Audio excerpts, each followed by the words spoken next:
think what was unusual about this year was that the meeting was just incredibly long, and Elon Musk and co-founder and CTO JB Straubel took to the stage and really took time to kind of educate the audience and viewers online about the history of the company from the early days.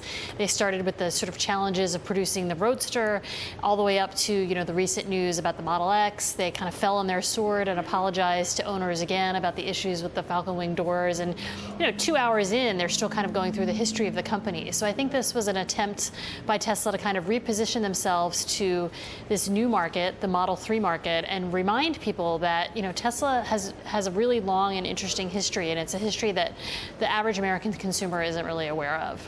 And what was interesting is that Elon Musk talked about the superchargers and that they will not be free anymore. What exactly did he say? Yeah, this was not part of his formal presentation. It came up actually in the Q&A portion of the event with a question by a shareholder who just asked, hey, are superchargers going to be free for the Model 3?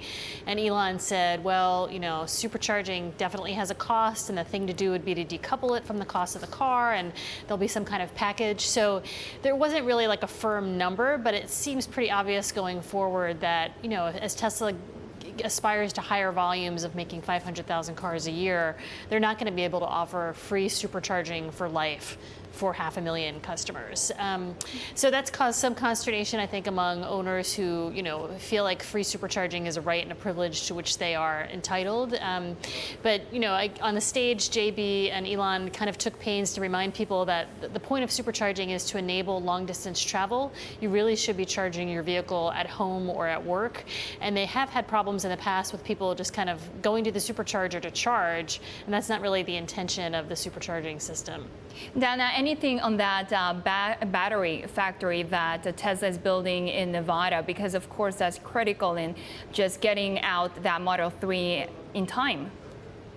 Yeah, there's a huge, enormous interest in the Gigafactory. Tesla has said that they will have an opening party on July 29th, so I think a lot of people are very excited about that. And, I think what's really interesting is that Panasonic is Tesla's main battery supplier and is a big partner in the Gigafactory. And Elon said that as they're developing the Model 3, they're moving to a slightly larger battery cell size. So instead of the 18650s, now they're going to be, I think it's 20 millimeters by 70 millimeters. So slightly larger battery cells, which presumably have a much higher energy density. So you're going to see the Model 3 get a pretty significant range, even though it's a smaller car.